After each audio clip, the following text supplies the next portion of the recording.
The best European competition will be starting tomorrow. तो कल से यूरोपा लीग स्टार्ट हो रही है। कल पहला मैच है यूरोपा लीग का और आर्सेनल जो कि इस बार यूरोपा लीग खेल रही है, तो देखते हैं कि वो किन किन टीमों से भिड़ने वाली है और पहला मैच किस टीम के साथ है और क्या एक्सपेक्टेशंस है हमारी यूरोपा लीग के साथ, क्या लाइनअप्स मैं एक्सपेक्ट कर रहा हूं कि मिकेल आर्टेटा खिला सकते हैं। उसके साथ साथ कितने पॉइंट्स आर्सेनल अपने ग्रुप स्टेज से निकालेगी और क्या कोई टीम है आर्सेनल के ग्रुप में जो उन्हें स्ट्रगल करने पर मजबूर करेगी। तो इन्हीं सारे पॉइंट्स को डिस्कस करते हैं आगे बढ़ते हुए इस वीडियो में। लेकिन अगर आपने वीडियो को लाइक नहीं करा है तो लाइक कर दीजिए and subscribe to the channel as well for more such content because it helps in pushing the channel and more people exploring it. तो सबसे पहले अगर हम बात करें, मैंने इसके ऊपर ऑलरेडी वीडियो बनाई हुई है ड्रॉ के बाद से ही, लेकिन एक बार अगर हम फिर से रिकैप करें तो आर्सेनल के ग्रुप में जो टीम है वो है एक तो एफसी ज्यूरिक है और एक है पीएसवी और जो तीसरी टीम है वो बोर्डो ग्लिम्ट करके एक नॉर्वेजियन टीम है। तो ये तीन टीम है आर्सेनल के ग्रुप में और पहला मैच जो आर्सेनल खेल रही है वो है एफसी ज्यूरिक के अगेंस्ट अवे मैच है कल आर्सेनल का। और अगर इंडियन टाइम के हिसाब से बात करूं तो 10:15 है, तो मेरे ख्याल से तो अच्छा टाइम है because I don't really like waking up at late nights for matches. So मेरे हिसाब से तो अच्छा है, बट मैच गोइंग फैंस के लिए प्रॉब्लम होगी बिकॉज वहां का थोड़ा अर्ली किक ऑफ है। बट अब हम अपने हिसाब से देख लेते हैं, हमारे हिसाब से सही है। तो एफसी ज्यूरिक मुझे ज्यादा पता नहीं है, देखो सही बात बताऊंगा, I don't know much about FC Zurich. मैंने कुछ एक दो वीडियोस देखी हैं और कुछ उनके प्रीवियस रिकॉर्ड्स देखे और उनके टीम स्क्वाड देखने की कोशिश करी थी, बट ऑनेस्टली मेरे को एक भी प्लेयर नहीं पता है उसमें से, तो टीम पे तो ज्यादा बात कर नहीं सकते। बट स्टिल अगर हम उनका कुछ रिकॉर्ड्स देखें तो लास्ट सीजन वो वहां की स्विस लीग जीते थे, इसी की वजह से वो चैंपियंस लीग क्वालिफायर खेल रहे थे, वहां पर वो हारे और अब यूरोपा लीग ग्रुप स्टेज में ड्रॉप हुए हैं। तो लास्ट सीजन जीते थे वहां स्विस की जो लीग थी उनकी, स्विट्जरलैंड वाली, लेकिन इस सीजन करंटली वो बॉटम ऑफ द टेबल पे पड़े हैं। तो इस सीजन उन्होंने 7 मैच खेले हैं, 5 हार चुके हैं और 2 ड्रॉ करा चुके हैं। तो इस सीजन की शुरुआत बिल्कुल अच्छी हुई नहीं है उनकी। जो मैंने देखा है कि उनका एक न्यू मैनेजर आया है इस सीजन से, काफी सारे नए प्लेयर्स आए हैं, तो मतलब एक तरीके से पूरी स्क्वाड रिवैम्प हुई है, नया मैनेजर है तो न्यू फिलॉसफी है और शायद इसी वजह से टीम की ऐसी परफॉर्मेंस भी दिख रही है एफसी ज्यूरिक की। मैंने एक वीडियो देखी थी एक फैन की, वो बोल रहा था कि उन्हें पसंद नहीं है एफसी ज्यूरिक का मैनेजर और काफी सारे fans are against the manager right now. तो उनकी सिचुएशन ऐसे कोई बहुत स्ट्रांग टीम नहीं है, स्ट्रांग सिचुएशन में नहीं है, बट स्टिल जो ऐसी टीम्स होती हैं they will be motivated to play against Arsenal, a big club, एक वर्ल्ड वाइड लेवल का क्लब है, उसके अगेंस्ट वो खेलना चाहेंगे और इन केसेस में अगर आप केयरफुल नहीं रहे तो आपके अगेंस्ट एक अपसेट हो सकता है और ऐसी टीम से हारेंगे तो काफी जगह सही हो जाएगी। तो आर्सेनल को अपने रोटेशंस करने रहेंगे स्क्वाड में, बट स्मार्टली रोटेट करना पड़ेगा। ऐसा नहीं कि भाई बिल्कुल अकेडमी वाले प्लेयर खिला दें बिकॉज आर्सेनल की डेप्थ इतनी ज्यादा है नहीं, हम सबको ऑलरेडी पता है कि ट्रांसफर विंडो में हम एक दो साइनिंग शॉर्ट रह गए, कुछ इंजरीज भी हैं जिसके बारे में बात करते हैं। तो वहां पे आर्सेनल की स्क्वाड डेप्थ उतनी अच्छी है नहीं, तो हो सकता है कुछ फर्स्ट टीम के प्लेयर्स भी खेलें। जो कुछ रिपोर्ट्स आई थी उसके अकॉर्डिंग भी यही कहा गया था कि आर्सेनल फर्स्ट मैच में थोड़ा स्ट्रांगली जा सकती है, कि वो पहले थोड़ा मतलब एक तापमान चेक कर लेंगे कि लीग किस स्टेज में चल रही है और ऐसा नहीं कि वो पहले मैच में ही जाते हारना नहीं चाहेंगे, स्पेशली जब यूनाइटेड से हार के आ रहे हैं तो अपना कॉन्फिडेंस बिल्डअप करना चाहेंगे।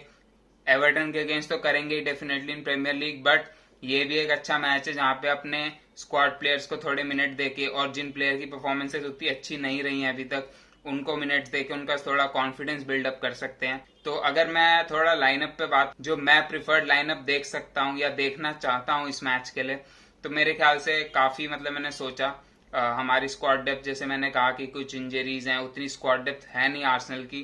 तो जहां जहां पे मैं रोटेशन देख रहा हूँ या पूरी स्क्वाड ही देख लेते हैं एक बार, या प्लेइंग 11 देख लेते हैं जो मैं खिलाना चाहता हूँ। तो मेरे ख्याल से Turner should be in goal because कोई फायदा नहीं अगर आप उन्हें यूरोपा की ग्रुप स्टेज में भी ना खिलाएं तो फिर कब खिलाएंगे अगर आपको उन पर अभी भी भरोसा नहीं है। राइट बैक पे टोमियासु को देखना चाहूंगा बिकॉज उनको मिनट्स कम मिले हैं, इट्स अ गुड मैच जिसमें वो मिनट्स ले सकते हैं। और सेड्रिक को देखना चाहता था वैसे मैं, बट सेड्रिक इज इंजर्ड, कोई माइनर नॉक आई है उनको, तो इस मैच के लिए वो अवेलेबल नहीं है। तो सेड्रिक अगर अवेलेबल नहीं है तो मेरे ख्याल से टोमियासु शुड बी गुड इनफ, क्या मैं टोमियासु को ऐसे नहीं खिलाना चाह रहा था, बट अगर सेड्रिक नहीं है तो बेन वाइट को मेरे ख्याल से रेस्ट देना चाहिए क्योंकि बेन वाइट थोड़े थके हुए लग रहे हैं पिछले कुछ मैचेस में और एवर्टन के against I want him fit, तो टोमियासु शुड गेट सम मिनट्स और उन्हें भी प्रिपेयर्ड हो जाना चाहिए आने वाले सीजन के लिए। सेंटर बैक में मेरे ख्याल से मैं सलीबा और होल्डिंग को देखूंगा। सलीबा इसलिए बिकॉज राइट हैंड साइड पे मैं वाइट को रेस्ट देना चाहता हूँ और उसके अलावा वहां पे कोई हमारे पास सेंटर बैक है नहीं, और गेब्रियल को मैं इसलिए नहीं खिलाना चाहता बिकॉज वो थोड़े शेकी लगे हैं, तो मेरे ख्याल से उन्हें भी थोड़े रेस्ट की जरूरत है। और Saliba has been the better centre back in all of our centre backs, मतलब लाइक सलीबा और गेब्रियल ही खेले हैं सेंटर बैक, तो मेरे ख्याल से सलीबा और होल्डिंग को खिलाना चाहूंगा बिकॉज होल्डिंग को भी आपने इन्हीं गेम्स के लिए रखा है और होल्डिंग ही एक ऐसे सेंटर बैक है जिन्होंने अभी ज्यादा मिनट्स नहीं लिए हैं, तो वो यहाँ पे मिनट्स ले सकते हैं। अगर लेफ्ट बैक की बात करूं तो I will go with Kieran Tierney because obviously बात है जिनचेंको खेले थे अभी संडे को यूनाइटेड के अगेंस्ट और उनकी थोड़ी फिटनेस में अभी भी डाउट लगा था, तो टियर्नी को भी आपको मिनट्स तो देना ही है, तो ये एक अच्छा गेम हो सकता है जहां पे आप टियर्नी को मिनट्स दे बिकॉज टियर्नी फिट होके आए हैं एक बड़ी सर्जरी के बाद, बट उनकी मैच फिटनेस में और मैच शार्पनेस बोलते हैं जो चीज, वो अभी भी कम लगी थी, उनके क्रॉसेज अच्छे नहीं जा रहे थे, स्पीड थोड़ी कम लग रही थी, उनकी रिकवरी पेस जो बोलते हैं स्पीड ही वो कम लग रही थी, और उनकी थोड़ी शार्पनेस पासिंग ये सब चीजें थोड़ी अभी कम लग रही थी। तो अगर वो तैयार हो जाए ऐसे मैचेस खेल के, and he should be more than good enough for playing such matches, तो टियर्नी को यहाँ पे मैं खिलाऊंगा। सबसे इंटरेस्टिंग चीज है अब मिडफील्ड, तो डीएम वाली जो पोजीशन है वहां पे Elneny and Partey both are injured, और पार्टे का कोई चांस नहीं है इस मैच में भी आने का, और एलनेनी तो मंथ्स के लिए बाहर है, तो मेरे ख्याल से डिफेंसिव मिडफील्ड में मैं सांबी लोकोंगा को ही देखूंगा। सांबी लोकोंगा हाँ हो सकता है कि वो बहुत सारे मैचेस खेल ले पर शॉर्ट स्ट्रेच में खेलेंगे बिकॉज एक्सपेक्टेड है कि एवर्टन या जो ब्रेंटफोर्ड वाला मैच है तब तक पार्टे आ जाएं, तो मेरे ख्याल से फिर आल्बर्ट सोम्बी लोकोंगा का जो थोड़ा लोड है वो कम हो जाएगा, बट आई थिंक कि यहाँ पे सांबी को ही खेलना चाहिए, कॉन्फिडेंस बिल्डअप करने की जरूरत है उन्हें, जो उनसे रिक्वायर्ड है मैनेजर को वो सारे ट्रेड सीखने की जरूरत है उन्हें, और ऐसे मैचेस अच्छी चीज रहेंगे उसके लिए। फिर जो ओडेगार्ड वाली पोजीशन है, जो राइट सेंटर मिड वाली पोजीशन है, राइट 8 वाली बोल लीजिए या 10 वाली बोल लीजिए अगर आप डबल पिवट देख रहे हैं, मैं बट उसे 8 ही बोलूंगा बिकॉज आई थिंक कि आर्सेनल 4-3-3 ही खेलती है, तो मेरे ख्याल से वहां पे फाबियो वियरा आ जाते हैं। ओडेगार्ड यूनाइटेड के अगेंस्ट थोड़ा बेकार खेले मेरे ख्याल से, लाइक काफी लोग का मानना था अच्छे खेले, कुछ लोग का मानना था बहुत बेकार खेले, मेरे ख्याल से it was an average performance, और जो उन्होंने शॉर्ट वॉट मिस किए वो तो था ही, और थोड़ी वो जो अपनी निगल से आ रहे थे जो उन्हें एस्टन विला वाले गेम में लगी थी, मेरे ख्याल से वहां से उनको थोड़ी अभी भी रेस्ट की जरूरत है, तो ओडेगार्ड को इस मैच में रेस्ट देना चाहूंगा, और फाबियो वीरा को बिकॉज मिनट चाहिए। फाबियो वीरा ने अभी तक बहुत कम टाइम खेला, उन्होंने सिर्फ ऑफिशियल गेम की बात करें तो सिर्फ शायद 15 ही मिनट खेले अभी तक जो उन्होंने यूनाइटेड के अगेंस्ट खेले थे, काफी अच्छे लगे थे, डिफेंसिवली भी सॉलिड लग रहे थे, तो मेरे ख्याल से Fabio Vieira should start at the Odegaard position जो कि राइट 8 वाली पोजीशन है। लेफ्ट 8 में मैं थोड़ी एक्साइटिंग और थोड़ा खतरों का खिलाड़ी बन रहा हूँ, मैं मैट स्मिथ को डाल रहा हूँ, तो मैट स्मिथ थोड़े टाइम में अभी मेरे को काफी पता चला है उनके बारे में that he is got a good passing range और he has got a good eye for passes, और वो लीग 1 में गए थे लास्ट सीजन जहां पे उन्होंने एक कोई तो भी टीम के लिए खेला था जो सेकंड डिवीजन ऑफ इंग्लैंड है वहां पे, तो ही has got experience of senior football, ऐसा नहीं है कि सीधे अकेडमी से आ रहे हैं, और उन्होंने फर्स्ट टीम के साथ काफी टाइम तक ट्रेन कर रहे हैं, वो काफी मैचेस से ट्रेन कर रहे हैं, जब से एलनेनी और पाटिल दोनों इंजर्ड हुए हैं, तो वो डीएम वाला रोल भी खेल सकते हैं और 8 वाला रोल भी खेल सकते हैं, तो अगर जाका को रेस्ट देना है तो मेरे ख्याल से लेफ्ट 8 के रोल में मैट स्मिथ खेल सकते हैं, बट मैं कुछ ज्यादा ही एडवेंचरस हो रहा हूँ यहाँ पे लाइनअप के साथ, आई डोंट थिंक कि मैट स्मिथ स्टार्ट करेंगे, करते हैं तो काफी इंटरेस्टिंग होगा मिकेल आर्टेटा की तरफ से, but I don't think he will start, I think जाका विल स्टार्ट, बट मैंने मैट स्मिथ प्लेस किया है बिकॉज जितनी मैंने उनकी थोड़ी बहुत हाइप देखी है, जो उनकी वीडियोस देखी है, I want him to play, और एफसी ज्यूरिक जो कि बेकार अभी स्टार्ट कर रखी है, उनकी टीम की हालात अच्छी नहीं है, मैनेजर सेटल्ड नहीं है, तो अगर आप वहां पे खिला सकते हैं तो it will be the best chance that he could gate.